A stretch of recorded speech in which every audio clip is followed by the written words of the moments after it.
একদিন যুধিষ্ঠির কৃষ্ণের গৃহে গিয়ে দেখলেন তিনি পীত কৌশীয় বস্ত্র পরে দিব্যাভরণে ভূষিত হয়ে বক্ষে কৌস্তবমণি ধারণ করে একটি বৃহৎ পর্যঙ্কে আসীন রয়েছেন। ধর্মরাজ কৃতাঞ্জলি হয়ে সম্ভাষণ করলেন, কিন্তু কৃষ্ণ উত্তর দিলেন না, ধ্যানস্থ হয়েই রইলেন। যুধিষ্ঠির বললেন, কি আশ্চর্য অমিত বিক্রম মাধব, তুমি ধ্যান করছো? ত্রিলোকের মঙ্গল তো। ভগবান, তুমি নিপাত নিষ্কম্প দ্বীপ এবং পাষাণের ন্যায় নিশ্চল হয়ে আছো। যদি গোপনীয় না থাকে তাহলে আমি কি শুনবার যোগ্য হই? তবে তোমার এই ধ্যানের কারণ আমাকে বলো। ঈষৎ হাস্য করে কৃষ্ণ উত্তর দিলেন, সরশয্যাশায়ী ভীষ্ম আমার ধ্যান করছেন, সেই জন্য আমার মন তার দিকে গিয়েছিল। এই পুরুষশ্রেষ্ঠ স্বর্গে গেলে পৃথিবী চন্দ্রহীন রাত্রির তুল্য হবে। আপনি তার কাছে গিয়ে আপনার যা জানার আছে জিজ্ঞাসা করুন। যুধিষ্ঠির বললেন, মাধব, তোমাকে অগ্রগতি করে আমরা ভীষ্মের কাছে যাব। কৃষ্ণ সাত্যকীকে আদেশ দিলেন, আমার রথ সজ্জিত করতে বলো। এই সময়ে দক্ষিণায়ন শেষ হয়ে উত্তরায়ণ আরম্ভ হয়েছিল। ভীষ্ম একাগ্র চিত্তে তার আত্মাকে পরমাত্মার সমাবিষ্ট করে কৃষ্ণের ধ্যান করতে লাগলেন। ব্যাস, নারদ, আশিত, বশিষ্ঠ, বিশ্বামিত্র, বৃহস্পতি, শুক্র, কপিল, বাল্মীকি, ভার্গব, কশ্যপ প্রভৃতি ভীষ্মকে বেষ্টন করে রইলেন। কৃষ্ণ, সাত্যকী, যুধিষ্ঠির ও তার ভ্রাতারা কৃপাচার্য, যুযুৎসু এবং সঞ্জয় রথারোহণে কুরুক্ষেত্রে উপস্থিত হলেন।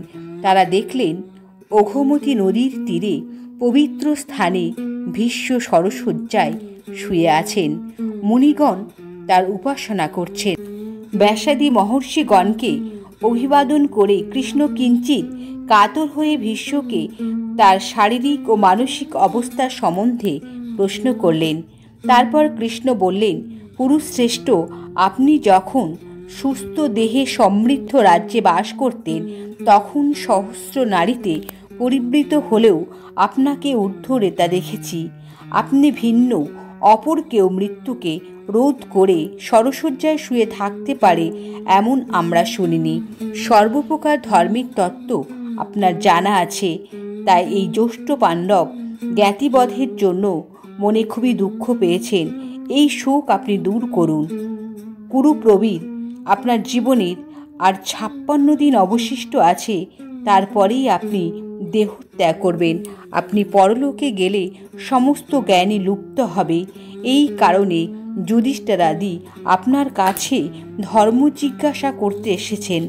ভীষ্ম কৃতাঞ্জলি হয়ে বললেন, নারায়ণ, তোমার কথা শুনে আমি হর্ষে আপ্লুত হয়েছি। বাক্পতি, তোমার কাছে আমি আর কি বলবো? সমস্ত বক্তব্যই তোমার বাক্যে নিহিত আছে। দুর্বলতার ফলে আমার বাকশক্তি ক্ষীণ হয়েছে। দিক, আকাশ ও পৃথিবীর বোধ লোপ পেয়েছে। কেবল তোমার প্রভাবেই জীবিত রয়েছি। কৃষ্ণ, তুমি শাশ্বত জগৎকর্তা। গুরু উপস্থিত থাকতে শিষ্যতুল্য আমি কি উপদেশ দেব? কৃষ্ণ বললেন, গঙ্গানন্দন ভীষ্ম, আমার বরে আপনার গ্লানি, মোহ, কষ্ট, ক্ষুধা, পিপাসা কিছুই থাকবে না। সমস্ত জ্ঞান আপনার নিকট প্রকাশিত হবে। ধর্ম তত্ত্বের সম্বন্ধ আপনার বুদ্ধি তীক্ষ্ণ হবে। আপনি জ্ঞানচক্ষু দ্বারা সর্বজীবই দেখতে পাবেন। কৃষ্ণ এই কথা বললে আকাশ থেকে পুষ্পবৃষ্টি হলো, বিবিধ বাদ্য বেজে উঠল, অপ্সরারা গান করতে লাগল, সুখ স্পর্শ সুগন্ধ বায়ু প্রবাহিত হলো। এই সময়ে পশ্চিম দিকের এক প্রান্তে অস্তগামী দিবাকর যেন বন দগ্ধ করতে লাগলেন। সন্ধ্যা সমাগত দেখে মহর্ষিগণ গাত্রোত্থান করলেন। কৃষ্ণ ও যুধিষ্ঠিরাদি ভীষ্মের নিকট বিদায় নিয়ে প্রস্থান করলেন। নমস্কার।